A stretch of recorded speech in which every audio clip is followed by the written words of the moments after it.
Hi friends, welcome to our channel. డిఎస్సికి GK important topic అయిన UNO ఐక్యరాజ్య సమితి గురించి ఈ వీడియోలో ఫుల్గా పూర్తి సమాచారంతో మీ ముందుకు వచ్చాను. అందుకే మన ఛానల్ అయితే సబ్స్క్రైబ్ చేయండి. డిఎస్సి కోసం యూస్ఫుల్ వీడియోస్ అయితే మీకు అందరికీ నిరంతరంగా వస్తూనే ఉంటాయి డిఎస్సి అయ్యేంత వరకు. కాబట్టి మన ఛానల్ సబ్స్క్రైబ్ చేయండి, లైక్ చేయండి, వీలైతే మీ ఫ్రెండ్స్ అందరికి కూడా షేర్ చేయండి, వాళ్ళకి ఉపయోగపడతాయి. ఇక లేట్ చేయకుండా మ్యాక్సిమం డిఎస్సిలో ఒక బిట్ అయితే ఈ టాపిక్ నుంచి వచ్చేలాగే ఉంటుంది. అందుకే 1 బిట్ ఎక్స్పెక్ట్ అని పెట్టాను. ఐక్యరాజ్య సమితి గురించి ఫుల్ వీడియో మనమైతే ఇక్కడ చూద్దాం. యుఎన్ఓ యునైటెడ్ నేషన్స్ అనే పదాన్ని 1942లో అప్పటి యుఎస్ఏ అధ్యక్షుడు ఫ్రాంక్లిన్ డి రూజ్వెల్ట్ సూచించాడు. ఇది 2017లో రాసుకున్న నోట్స్ నాది, అదే మీకు ఇప్పుడు ఉపయోగపడుతుంది.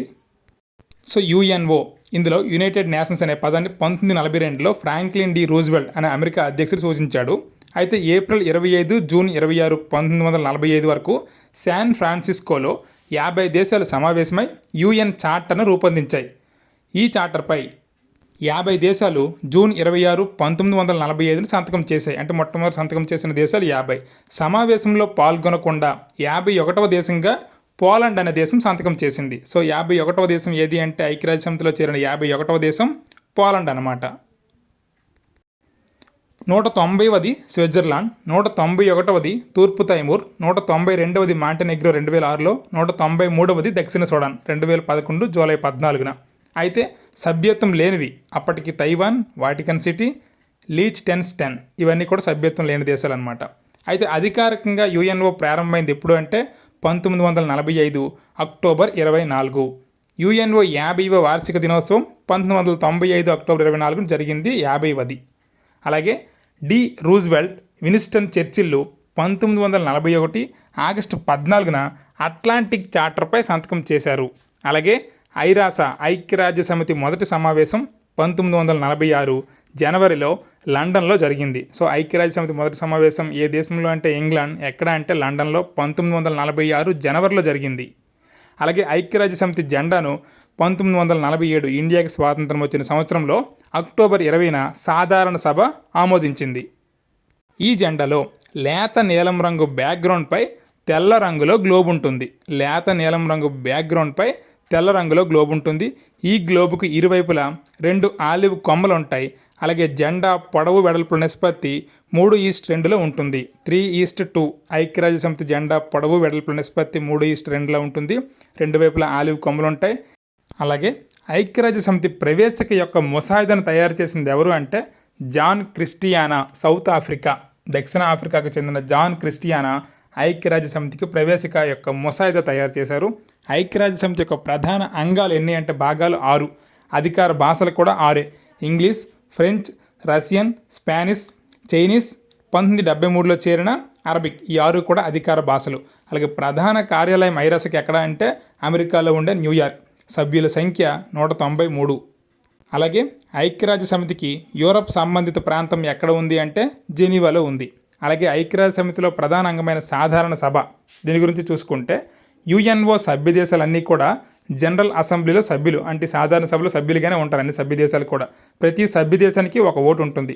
అయితే 5 ప్రతినిధులను సభకు పంపవచ్చు ఒక దేశం. అలాగే సాధారణ సభ సంవత్సరానికి ఒకసారి సమావేశం అవ్వాలి, ఇయర్లీ వన్స్.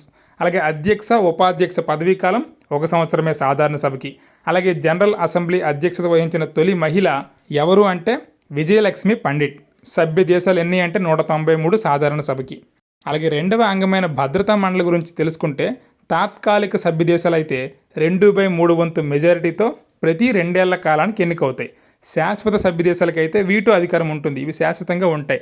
తాత్కాలిక సభ్య దేశాలు 2/3 వంతు మెజారిటీతో ప్రతి 2 ఏళ్ల కాలానికి ఎన్నికవుతాయి. భద్రతా మండలి అధ్యక్ష పదవిని సభ్య దేశాలు ఆంగ్ల వర్ణమాలలో అక్షరాల ప్రకారం రొటేషన్ పద్ధతిలో నెలకోసారి నిర్వహిస్తాయి. అలాగే 1988లో నోబెల్ శాంతి పురస్కారం లభించింది భద్రతా మండలికి. 1951, 67, 72, 77, 84, 91, 2011లో మొత్తం 7 సార్లు భారత్ తాత్కాలిక సభ్యదేశంగా ఎన్నికైంది. సభ్య దేశాలు ఎన్ని ఉంటాయంటే భద్రతా మండలిలో 15, 5 శాశ్వత సభ్య దేశాలు, 10 తాత్కాలిక సభ్య దేశాలు, మొత్తంగా 15. అది భద్రతా మండలి గురించి.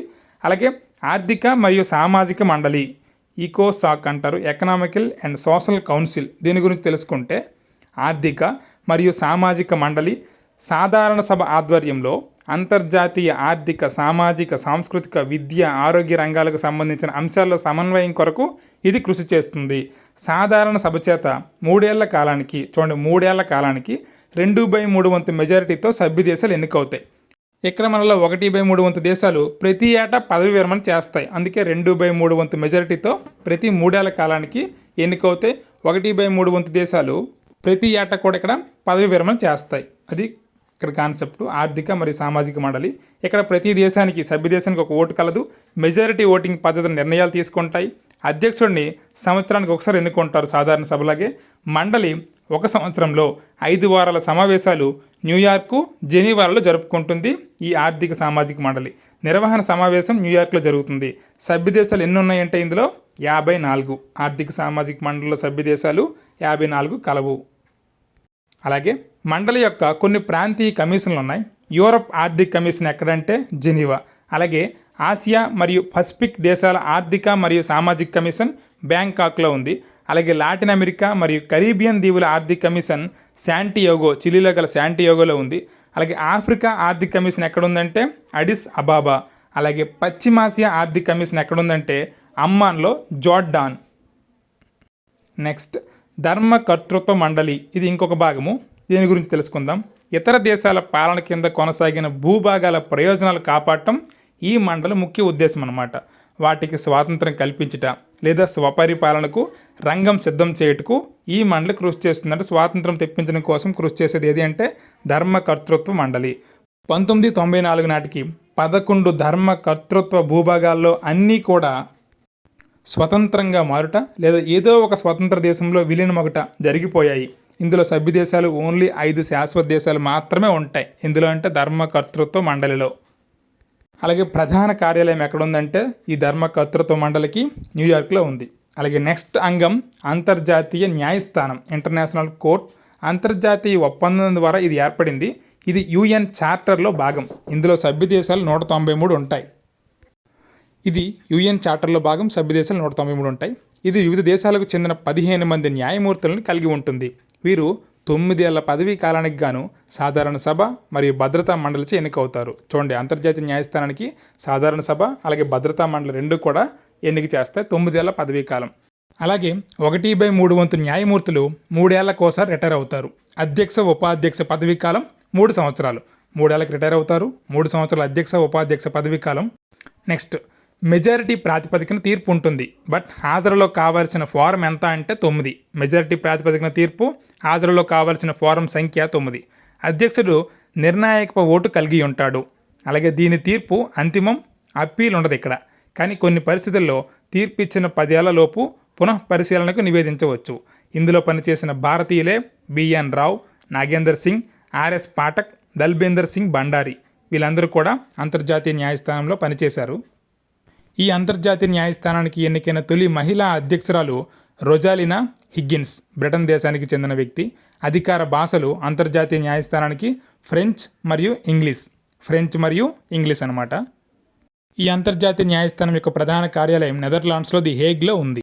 అలాగే ఇంకొక భాగం సచివాలయం. ఇది ఇతర అంగాలను పర్యవేక్షిస్తుంది. సచివాలయం అధిపతి అయిన సెక్రటరీ జనరల్ను సాధారణ సభ, భద్రతా మండలి సిఫారసుపై నియమిస్తుంది. సెక్రటరీ జనరల్ పదవీ కాలం 5 సంవత్సరాలు. సాధారణ సభ ఏర్పరిచిన నియామకాల ప్రకారం సెక్రటరీ జనరల్ అంతర్జాతీయ సిబ్బందిని నియమిస్తాడు. 1998 నుండి డిప్యూటీ సెక్రటరీ జనరల్ని కూడా నియమిస్తున్నారు. తొలి డిప్యూటీ జనరల్ లూయిస్ ఫ్రిబెట్టి, కెనడా. అలాగే దీని ప్రధాన కార్యాలయం ఎక్కడుంది అంటే న్యూయార్క్లో ఉంది. అలాగే యుఎన్ఓ సెక్రటరీ జనరల్స్ ఎక్కడి నుంచో మ్యాక్సిమం బిట్టొచ్చే ఛాన్స్ ఉంటుంది.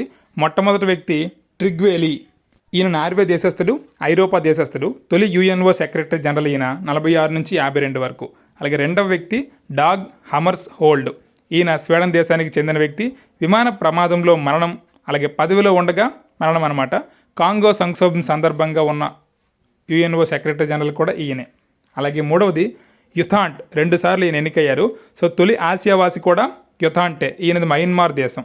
అలాగే కుడ్ వాల్దిమ్, ఈయన ఆస్ట్రియా దేశానికి చెందిన వ్యక్తి. ఈయన కూడా 2 సార్లు అయ్యారు. సెక్రటరీ జనరల్ అయ్యాక ఆస్ట్రియా అధ్యక్షుడు కూడా అయ్యారు. అలాగే జేవియర్ పెరస్ డిక్యులర్, ఈయన కూడా పెరు దేశానికి చెందిన వ్యక్తి. 2 సార్లు అయ్యారు. సెక్రటరీ జనరల్ అయ్యాక పెరు ప్రధాని కూడా అయ్యారు. అలాగే బౌత్రోస్ గలి, ఈజిప్ట్ దేశానికి చెందిన వ్యక్తి. రెండవసారి ఎన్నిక కాలేదు. ఈజిప్ట్ దేశానికి చెందిన వ్యక్తి అయిన బౌత్రోస్ గలి, ఆఫ్రికా వాసి. అలాగే కోఫీ అన్నన్ 2 సార్లు అయ్యారు. 2001లో నోబెల్ శాంతి బహుమతి, 2003లో ఇందిరాగాంధీ సద్భావన అవార్డు కూడా అందుకున్నారు ఈయన. ఘనా దేశానికి చెందిన వ్యక్తి కోఫీ అన్నన్. అలాగే బాన్ కీ మూన్ 2 సార్లు అయ్యారు. దక్షిణ కొరియా దేశానికి చెందిన వ్యక్తి, 2వ ఆసియావాసి. అలాగే ఆంటోనియో గుటెరస్ నెక్స్ట్ వ్యక్తి, పోర్చుగల్ 2016 నుంచి. ఇప్పటి యుఎన్ఓ సెక్రటరీ జనరల్ని మీరు కామెంట్ రూపంలో తెలియచేయండి. అలాగే ముఖ్యమైన యుఎన్ఓ అనుబంధ సంస్థలు UNDP, United Nations Development Programme. 177 దేశాలు ఉన్నాయి. 1965లో ఏర్పడింది. యుఎన్ఓ అభివృద్ధి, వైజ్ఞానిక, పూర్వ పెట్టుబడుల సహకారానికి సంబంధించి అతిపెద్ద బహుళ సంస్థ ఇది యుఎన్డిపి. దీని ప్రధాన కార్యాలయం న్యూయార్క్లో కలదు. అలాగే UNICEF, United Nations International Children's Emergency Fund, 1946లో ఏర్పడింది. 65లో నోబెల్ శాంతి బహుమతి కూడా యునిసెఫ్కి లభించింది. యునిసెఫ్ గురించి ఇంకా ముఖ్యమైన సమాచారం ఏంటంటే, ప్రపంచవ్యాప్తంగా యునిసెఫ్ ఏటా ఒక నివేదికను ప్రచురిస్తుంది. అలాగే ప్రధాన కార్యాలయం ఎక్కడుందంటే New York. Next UNFPA, United Nations Fund for Population Activities. ఇది 1967లో అమల్లోకి వచ్చింది. 1987లో యుఎన్పిఎఫ్గా పేరు మార్చారు. దీనికి ప్రధాన కార్యాలయం కూడా న్యూయార్క్లోనే ఉంది. అలాగే UNHCR, United Nations High Commissioner for Refugees, 1949లో ఏర్పాటైంది. 1951 జనవరి 1 నుండి ఇది పనిచేస్తుంది. అలాగే యుఎన్హెచ్సిఆర్ 1955, 1981లో నోబెల్ శాంతి బహుమతి లభించింది. దీనికి కూడా ప్రధాన కార్యాలయం యుఎన్హెచ్సిఆర్కి Geneva. UNESCO, United Nations Educational, Scientific and Cultural Organization. UNESCO అంటే దీని ప్రధాన కార్యాలయం ఫ్రాన్స్ దేశంలోని ప్యారిస్లో ఉంది. 1946లో ఏర్పడింది. ఇందులో అంగాలు General Conference, Executive Board, Security Council, ఇవన్నీ కూడా యునెస్కోలో భాగాలన్నమాట. ఇంకా UNIDO, United Nations Industrial Development Organization, 1946లోనే ఏర్పాటైంది. ప్రధాన కార్యాలయం యునిడో వియన్నాలో ఉంది.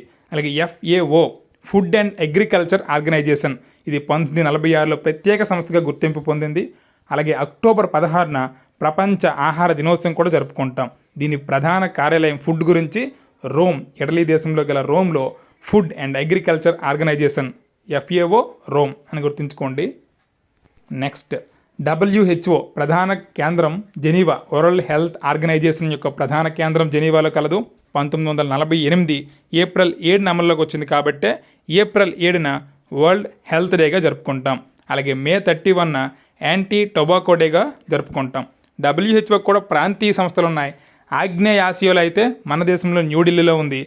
ఆఫ్రికా కంట్రీలో అయితే బ్రెజివిల్లే, కాంగో అనే దేశంలో దీని యొక్క ప్రాంతీయ సంస్థ ఉంది డబ్ల్యూహెచ్ఓకి. అలాగే ఈశాన్య మధ్యధర ప్రాంతాలలో అలెగ్జాండ్రియాలో ఉంది. పశ్చిమ పసిఫిక్ ప్రాంతంలో మనీలాలో ఉంది. అమెరికా ప్రాంతంలో అయితే వాషింగ్టన్ డీసీలో, యూరప్కి అయితే కోపెన్హెగన్ డెన్మార్క్ దేశంలో ఉన్నాయి ప్రాంతీయ కేంద్రాలు డబ్ల్యూహెచ్ఓకి.